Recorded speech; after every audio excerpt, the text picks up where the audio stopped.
Have you ever thought about the way you could actually learn grammar for speaking? Everybody says, memorize the rules, don't translate the rules, don't do this, don't do that. Then what should you do, right? What should I do to learn grammar for speaking? For bringing it into use naturally and easily, fluently, and to be fluent.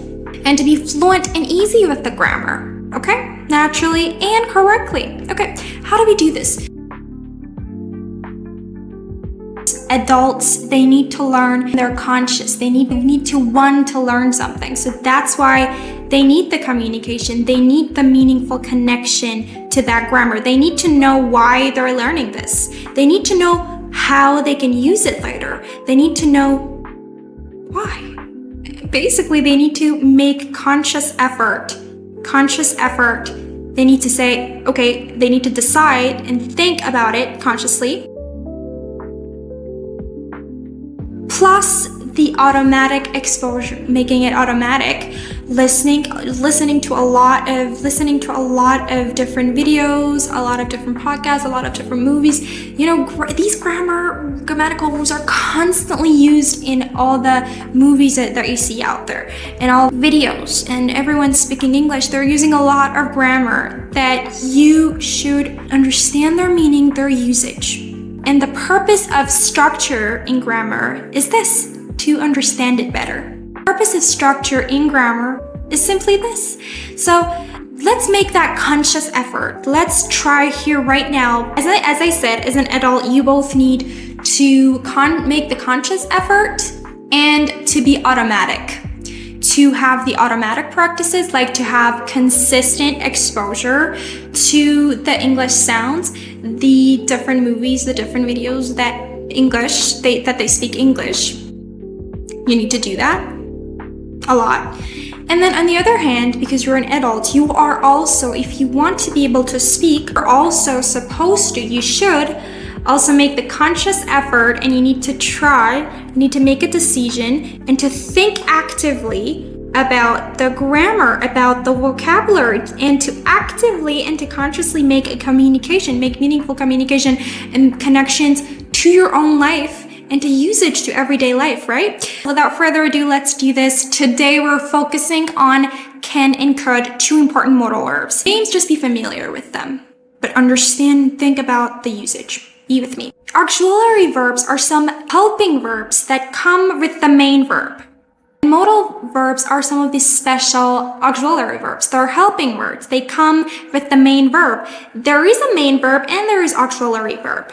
Adds some meanings. For example, different meanings depends on the type of the modal, like the meaning of permission, the meaning of obligation, or the meaning of ability or disability, things like that. So we're going to quickly check the main modal verbs and what do they do. So we have can and could that today specifically we're going to focus and activate them together. These are the meanings that can and could add. Permission, ability, possibility, may and might. May and might. They add the meaning of possibility, permission, must and have to, obligation, strong necessity, should, ought to, obligation, recommendation, advice, will and would, hypothetical and conditionals, we use it, future intention, polite requests, or hypothetical situations, and shall, formal suggestions, promises, and things like that.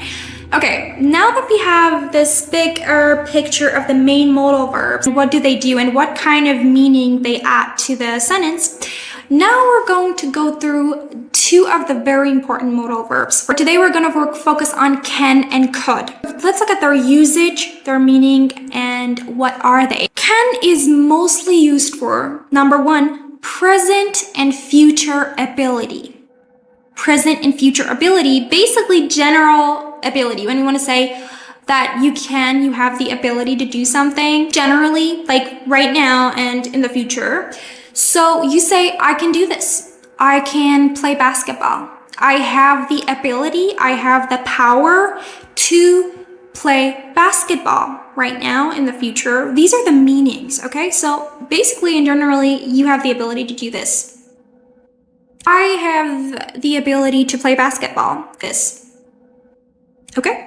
So I have the ability to play basketball. I can play basketball. I have the ability to do that. So number one, future and present ability. Okay? When you see an actual example, informal permission, you can do this. You can do this. You can do this. Okay. You can wash the dishes if you want to. Basically, it means you're allowed to. You have the permission. It's okay. It's okay. I'll let you do this. You can do this. Okay. You can wash dishes. For example, you say, Mom, can I get out? Mom, can I go out? You say, you can go out. You can. Basically, you give the permission, right? Permission, informal permission. Possibility, it's possible. It comes from the first usage, ability, but here it's mostly focused on possibility. For example, you and your friend are sitting next to each other and you see a bird flying and it's so beautiful. So you ask your friend, can you see that? Can you see that? It doesn't mean that you have the ability or you have the power. You're not focused on that part. Your focus is that, is it possible for you? Can you see that? Can you or you can't? Do you see that or you don't? That's your question basically. So it's very common. All of these usages are very common and used all the time. Used almost all the time. So can you see that? Okay, can you touch that? It means that, is it possible for you? Can you do that? Is it possible for you? Can you do that? So possibility, it's possible. It can happen. It's possible to happen. I can swim across the river. I have the ability, I have the power to swim across the river. This is what it is focusing on. Someone is physically capable and able of doing something. You can go home early today. So it's permission. It's a little bit informal, but it's okay. You can go home early today. You have the permission. I let you go home. For example, I'm your boss. I'm like, you can go home early today. Today, you can go early. So earlier than every day. So for permission, you can do this. You can go early today. You can go early today. You can take that gift. I give it to you. You can call me by my name. It means that you have the permission. You're allowed to call me by my name. Or you can charge your phone here. Use the facilities here. It's like permission. I am giving you the permission. Permission. I'm letting you do this. Allowed. You're allowed to do this. Anyone can make a mistake. Anyone can make a mistake. Anyone can make a mistake. It's possible. It's possible for everyone to make a mistake. It's talking about possibility. Anyone.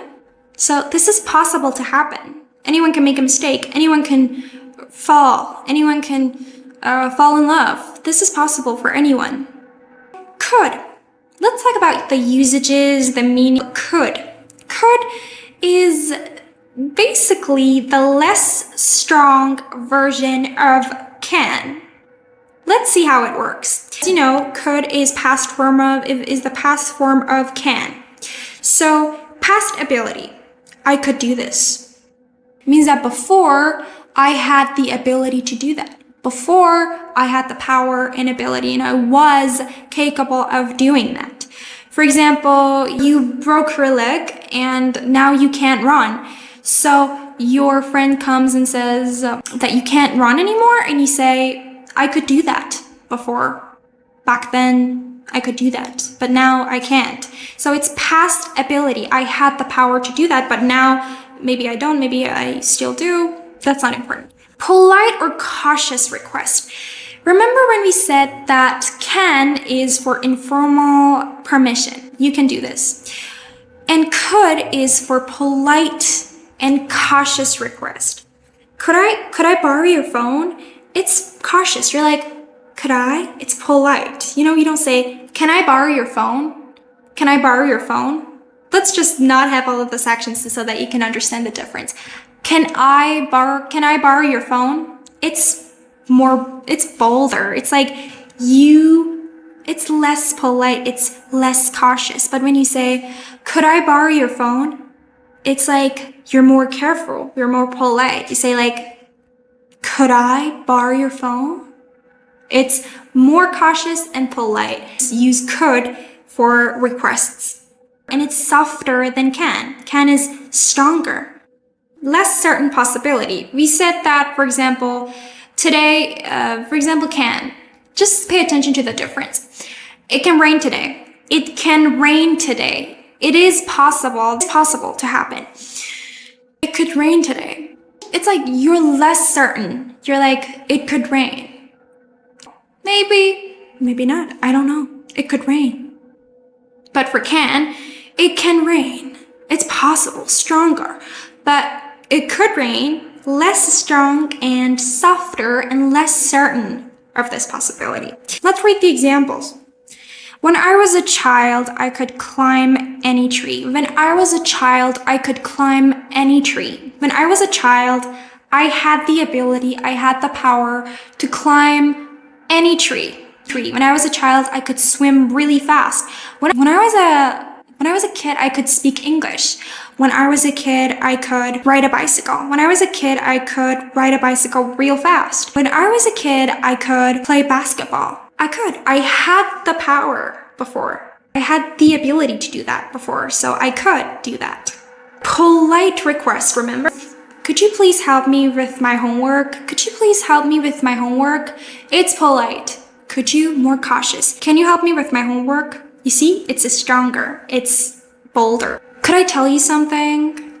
You're cautious. You're like, could I? Do I have the permission? Would you let me? Could I? So, polite, gentle, and cautious requests.